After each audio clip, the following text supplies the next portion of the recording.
Welcome to episode number 22. On today's show, we discuss the delivery checklist, the vehicle redelivery, and why value isn't about product or price.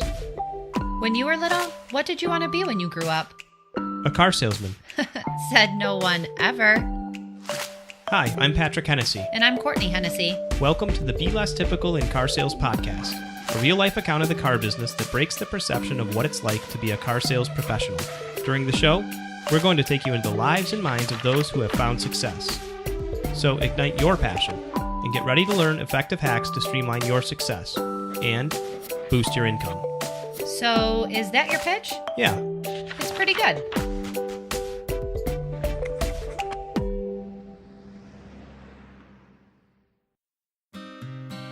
To set the stage this week, it is important to share that our guest is a close personal friend of mine. He has been a friend and a mentor for many years, and we share many of the same passions for life. He is a hard-nosed competitor that knows our industry from both the retail and manufacturer sides of the business. This year, I did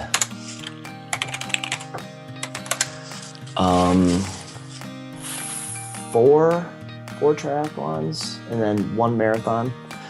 That's Jason Leopold, and the more I get to know him, the more I understand about my husband and some of his obsessions. Obsessions like his gym schedule, prepping for races, their love for rehashing college memories.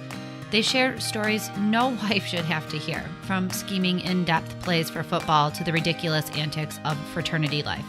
And as a side note, it's not a frat, it's a fraternity, according to these two. Jason comes from a long lineage of automotive professionals. His grandfather owned a dealership, and his dad and uncle had a store in upstate New York before moving to Cleveland when Jason was young. He shares that when he was 14, his first job was sweeping the shop floors of a dealership, amongst other responsibilities. Between this and his family's involvement in the business, by the time he got to college, he was pretty determined that After I graduated school, I wanted nothing to do with the car business. Funny to hear that from a guy who has made a career out of this industry. So, of course, I had to ask him why. It's difficult, it's challenging, it's hard work. I thought with a business degree, I could go into another field. Not an uncommon response. There are many of us who graduate college with a degree and a plan. However, we end up on a different path or profession. In fact, although I went right into car sales out of college, I battled the same feeling for the better part of a decade. And I think that it's a real challenge these days because of the preconceived notions that many of us have about the business. He goes on. You know, I wanted to work for a company that I felt took care of people, and I didn't think that at that time that car dealers were that way. I didn't think that they really, the industry has a lot of turnover, and I just felt like there's not a lot of job stability, so I wanted to try something else. But I think in this day and age, most dealers get it, and they need to retain their people, and there's a lot of good car dealers out there. So after spending some time earning his stripes outside of the industry, he told us that the path he was on wasn't taking him in the direction he thought it would, and he wanted to start earning a little better living. So why not sell cars? Of course, the car business is different than any industry, and for an assortment of reasons. The pace, the opportunity, the people, it always seems to suck people back in who've left. So at this point, Jason is living in Chicago and has a big task in front of him to find a dealer that he wants to work for. So what do you look for in an employer? I mean, you go into different industries or different stores or retail places, and you might say to yourself from time to time, this might be a neat place to work. Or, you get the feeling when you step into a business, if they take care of their people, if the people are happy, if they have good attitudes, generally speaking, that would probably tell me that it would be a good place to work. Exactly what we've heard from a few previous guests on the show. If you've done your homework, the next step is to pay attention. Sometimes it's more of a feeling than anything else. Patrick echoes the same thought. Just be observant. Like, you can really tell. Are people smiling at each other? Are they saying hi to one another? Or does it seem ultra competitive? Or, competition exists, but we got to be careful of, especially when you're new, getting into something like that. So he takes the leap and accepts a sales position at an Infiniti dealership. He's a good student, learns quickly, and finds that he's getting noticed. From there, he gets one opportunity after another. Worked my way into the internet department. At that time, it was just me. I mean, this is 2002. So the internet sales was kind of a brand new thing at that point, and became top salesperson several months in a row. And then they promoted me to finance and went to another dealership from there, and so on and so forth. It's important to note here that at this point in his career, early on Jason is quick to share that he was not a natural at the sales game. Like so many of us, he had to look for help in some of the areas where he was struggling, sometimes to the outside. But in this case, he found a mentor within the dealership. So where was his biggest challenge? Just that closing side of the business. Managers tell salespeople, you got to close the deal. You got to be a good closer. And I think that was challenging. But once you get good coaching and good training from good people, it becomes easier and easier. I worked for a really good general manager at that Infinity store, and he was a good trainer and a good coach. And I think that is another struggle within the industry, that we don't give new salespeople enough training or good training. And that's kind of where my current job comes into play. A lot of owners, dealers, general managers, I think they rely on outside vendors or manufacturers to train their people. I was fortunate enough to have a good general manager that was a good coach, good trainer. Closing. We're going to revisit this a little later, but this isn't an uncommon concern for a newer salesperson. The part we want to highlight here is that he was able to find someone to coach him at arm's reach. And even though we have mentioned it time and time again, this is something you need to do if you are struggling. Find the person that conducts business in a way you respect and start asking them questions. In many cases, they will be more than happy to help you out. These days, you can find a ton of support online and social groups as well. Agreed. And don't forget about the third parties that many auto groups bring in for support as well. Your CRM provider, manufacturer rep, BDC trainer, just to name a few, can be a great and free resource for you.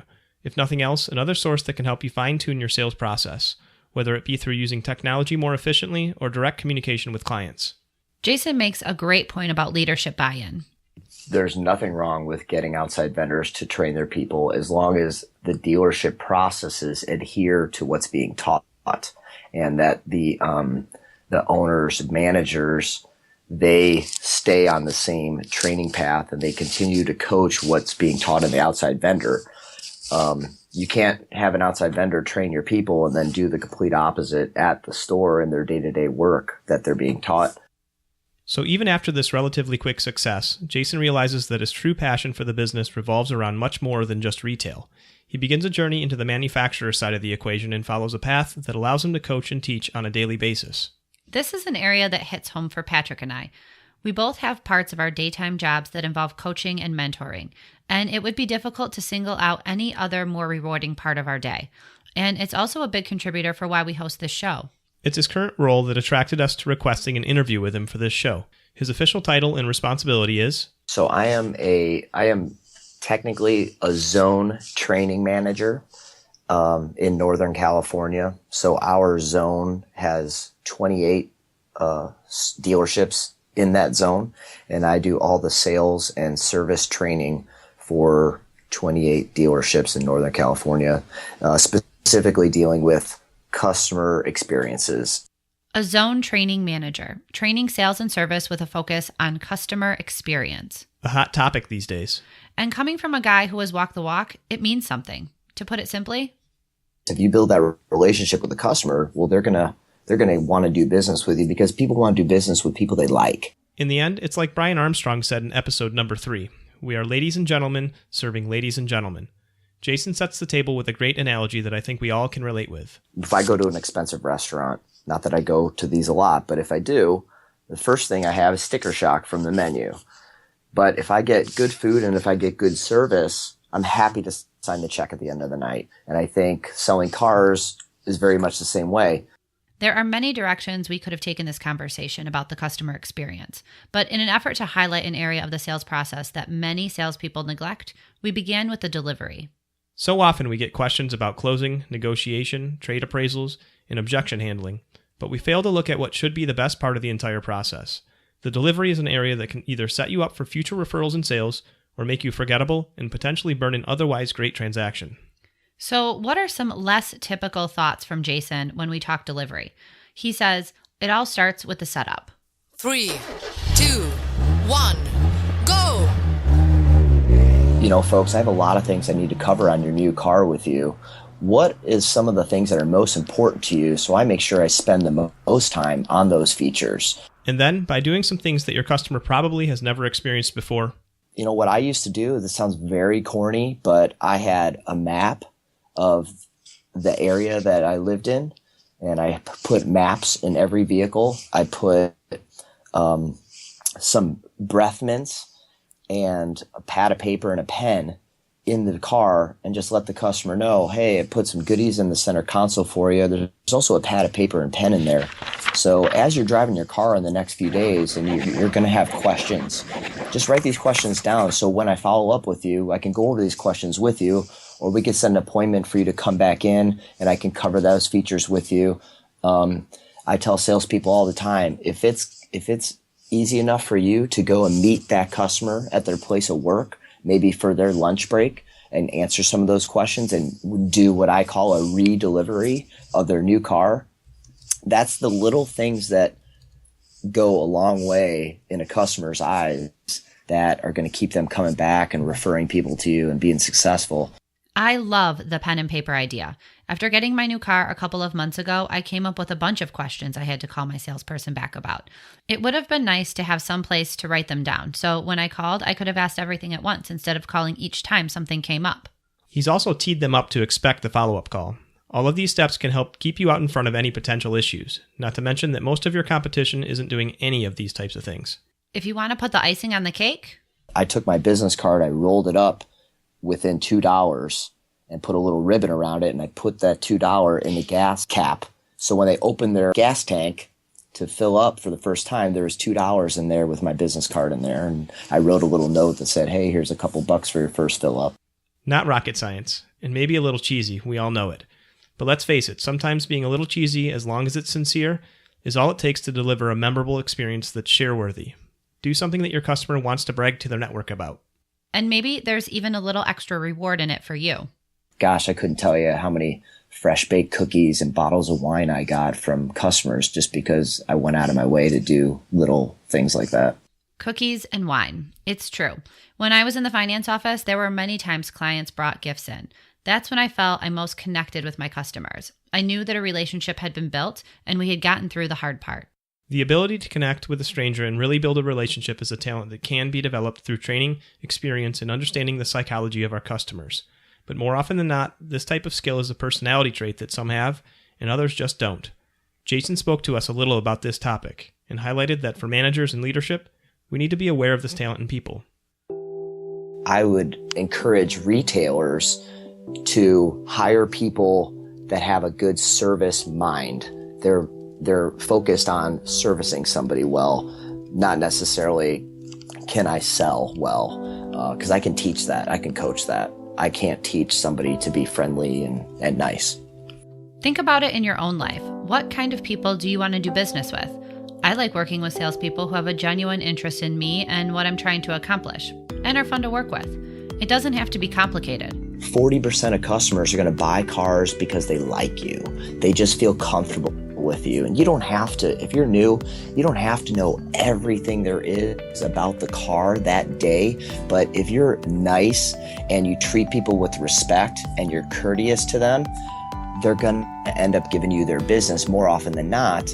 If you treat people nice and if you're friendly, you're going to be successful. And that is a portion that you cannot coach. I could teach somebody how to up a customer or do a good walk around, but I can't teach that person how to be friendly and courteous and pleasant to be around. I can't teach that.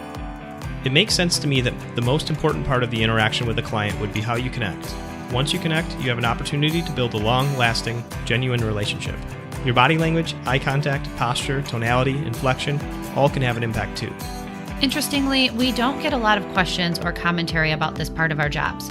It usually revolves around some of the items Patrick already mentioned, product knowledge, negotiating, closing, or something along those lines, which are all obviously important and challenging parts of the learning curve. But what about the first impression? You know, we talk kind of circling back to closing a customer, and I tell salespeople all the time, hey, you're going to hear in this business, you got to be a good closer, got to be a strong closer. Well, that's not necessarily true. You have to be a good opener. You have to open well when you greet a customer, because when a customer comes into a dealership, they have a chip on their shoulder, they have defense walls up, and it's your job to break those defenses down. And I think having a good opening greeting is much more important than having a good, strong close. Because the bottom line is, if you break those defenses down early and you're nice and you're friendly, you're going to be able to, those people will close for you because you have a good opener, not necessarily a good closer. I love this. Nothing drives me crazier than watching a salesperson lumber up to a client, put their hands in their pocket, and ask, "You folks been helped?" We all know the answer we get to that question. Just looking. We recently featured an article titled The Zen of the Meet and Greet on this very topic. It's written by one of our previous guests and contributors, Aaron Dunn. We'll put a link to it in the show notes. Make sure you check it out. He does a great job of giving some alternative greetings you can try. Jason gave a quick example as well. So an example of that would be an opening question similar to something like this, where it's, "Hey, welcome to ABC dealership today. My name's Jason, and you are, what did you want to accomplish here today?" And asking a question like that of, what did you want to accomplish here today, Mr. or Mrs. Customer? It's letting the customer know, hey, this is on your terms. What do you want to do here today? It's not what I want you to do. What do you want to do? And if you have a good opening question or an opening greeting like that, you're going to be more successful throughout that process. This led me to bring up a conversation I recently had with my dad, Papa Hen, about the fast-changing technology in all of our newest vehicles. Some brands have 10, 12, or 15 models you need to be familiar with. Even if you're a seasoned salesperson, it's really tough to be able to answer all of the questions customers might have on the various models that are offered. Therefore, if you make it a best practice to ask, "What are you hoping to accomplish?" does that open you up to being stumped by a product knowledge question that you might not have the answer to? I asked Jason, is it ever okay to not have the answer? What about if you have already established the relationship and rapport? You cannot have your customer knowing more about the product than you. You're just discrediting yourself right off the bat. I couldn't agree more. With the vast amount of information out there today that's available by click, text, or phone call, it's more important than ever to be the resource for the customer. We've covered some of it in the past on how to study and commit vehicle features to memory, but Jason puts it pretty simply.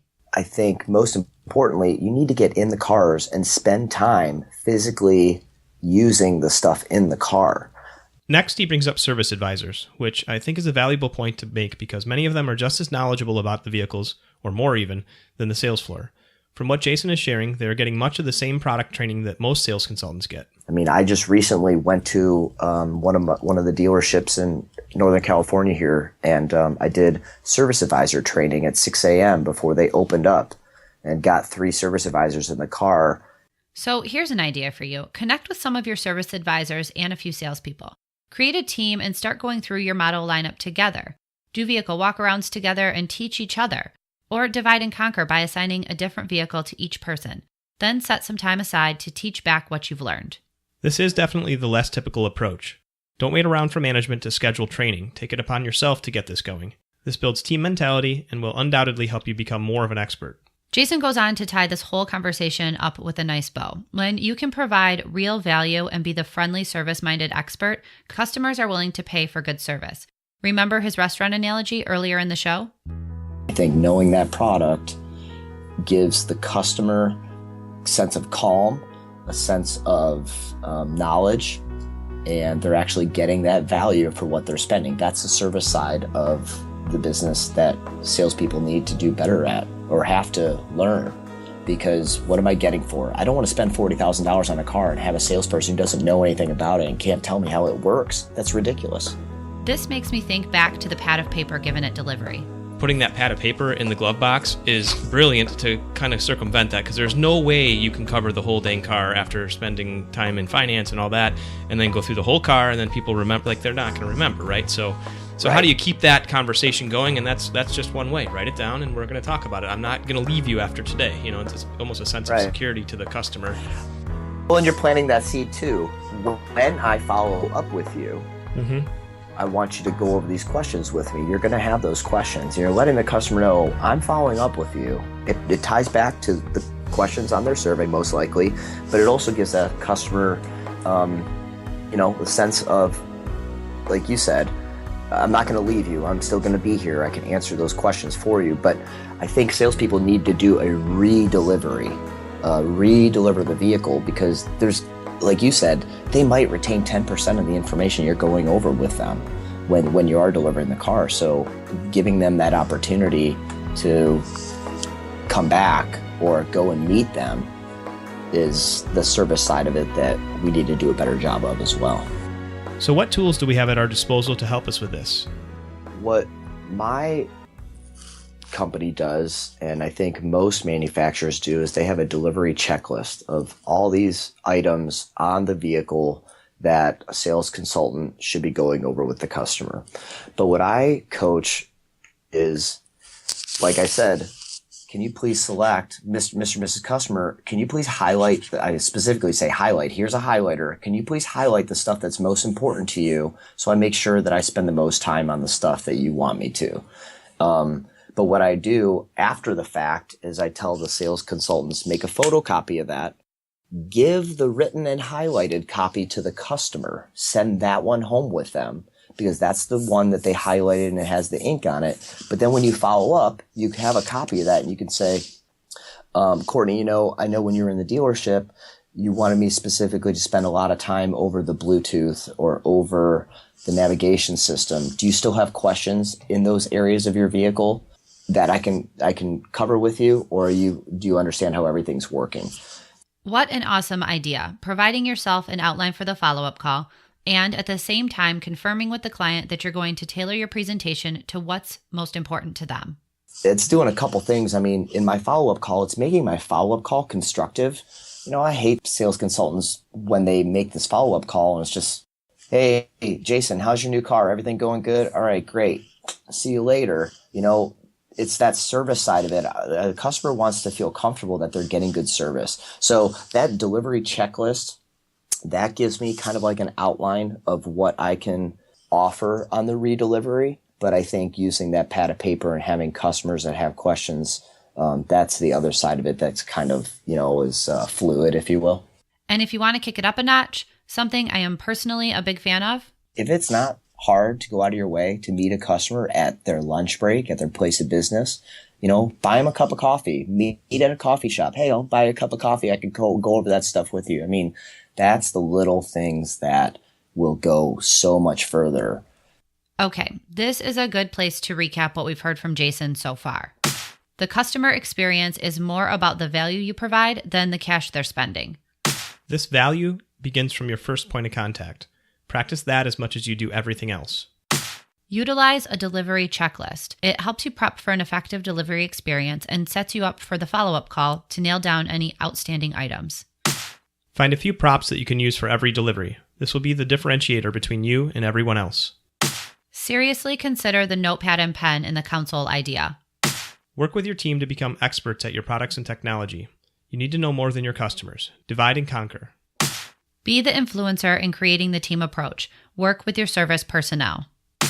To round this conversation out, Jason and I spoke freely about what our frustrations are, and specifically, what gets in the way for sales consultants to succeed. I call it the country club group of salespeople that, always has an excuse of stuff that isn't going on. They always have an excuse of why they're not selling enough cars or why they're not having success in one area or another. Stay away from that country club. Stay away from that group. You don't want that bad attitude, bad habits to rub off on you. Do your own thing and do what you feel is right, not because some other salesperson is telling you this is the way it's done or this is the way to do it. Do what's right for you and what makes you feel good. Boom. This is the single greatest risk or trap, the country club. Much of the turnover in our industry stems from new people, no matter how great their potential is or was, having a tendency to fall into step with the same old, same old. They find their inspiration from other negative Nancys on the floor, and before they realize it, they stop growing and become contributors to the problem. Management and leadership play a role in this too. They have to be part of the solution and drive change. If you're in a management role, it's your responsibility, your duty, to ensure you're up to speed with new product and technology, and that you're completely dialed in on providing everyone who walks through the door a premium experience. That attitude will undoubtedly lead your people down the same path. You cannot allow the country club to exist. Jason echoed my thoughts perfectly. The other frustrating thing that I run into is owners or general managers who aren't up with the times. I mean, they don't get or they don't want to get that customer service experience side of the business because they were brought up in the car business maybe when it wasn't important or something. But for every bad manager or poor manager in that regard, there's 3 good ones too. So attitude is everything, from leadership down through the ranks. Knowing Jason for almost 20 years now, I can tell you that he doesn't stand for anyone with a bad attitude. As an outside trainer, he has plenty of people vying for his attention every day, and if you exude that bad attitude, it's easy for him to move on. And let's be honest, those that come to work fired up and energized every day, that want to learn and build relationships, will find success. When you have that attitude and approach, people like Jason or even myself are more than happy to spend time helping you perfect your process. If you find that your attitude isn't where it should be, and it happens to all of us from time to time, make sure you look inside rather than out, meaning in the mirror. Most of the time with me, it's because I've lost focus or balance on some aspect of my life, be it physical, spiritual, or otherwise. For Courtney and I, outside of work activities play a huge part in our professional attitude. Not surprisingly, this is true for Jason too. Just to reiterate the facts about him that we heard at the beginning of the show, that probably make you feel just as lazy about yourself as it did us. Since 2011, he has competed in 9 Olympic distant triathlons, 3 half Ironmans, and has completed 3 marathons. He's approaching 40 years old, and his first race ever was in 2011. When hearing stats like that, like you, I have to think, when do you fit it all in? Well, for starters, I have a wife who's very supportive, and she allows me to do my extracurricular stuff. But we have a relationship where I allow her, because she's a stay-at-home mom, and she's with my kids more often than I am. But I also spend time with my kids to allow her to get out and do her stuff. So I think having the support of my wife to allow me to do my extracurriculars is very, very important. But I carve out time. I mean, I'm up at 5 a.m. to get my stuff in, because if I don't get up early to do my fitness or exercise or training or whatever it might be, it typically doesn't get done, because when I'm done with work, the last thing I want to do is spend time away from my family. So I get up early and I get it in the morning, and I feel good going to work that day. That's how Patrick and I work it most of the time as well. We also push each other when we have to, because there are those mornings when you just don't want to get up. But I know I am a better person when I am working out and taking care of myself. And so is Patrick. So we try to take care of each other that way as well. In the car sales world, time is valuable when you're at work and when you aren't.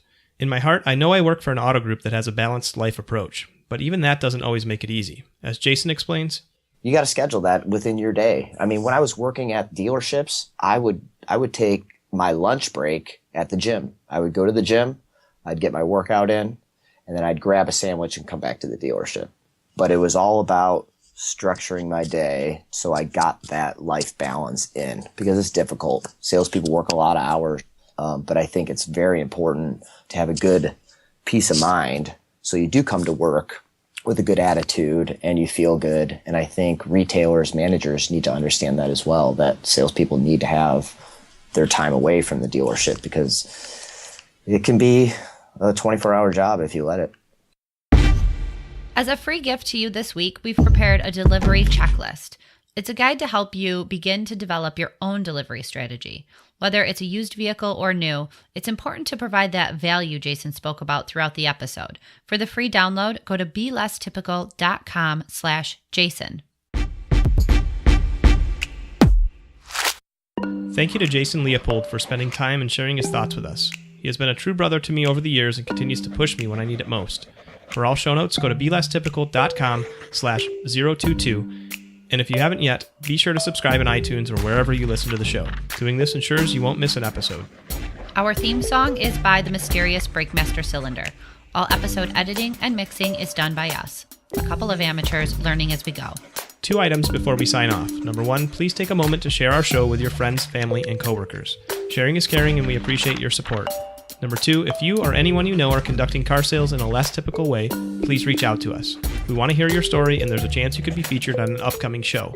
Send me an email so we can connect. My email address is patrick@belesstypical.com. Behind the scenes. He's also teed them up to expect the follow-up call. All of these steps help to keep you out in front of the...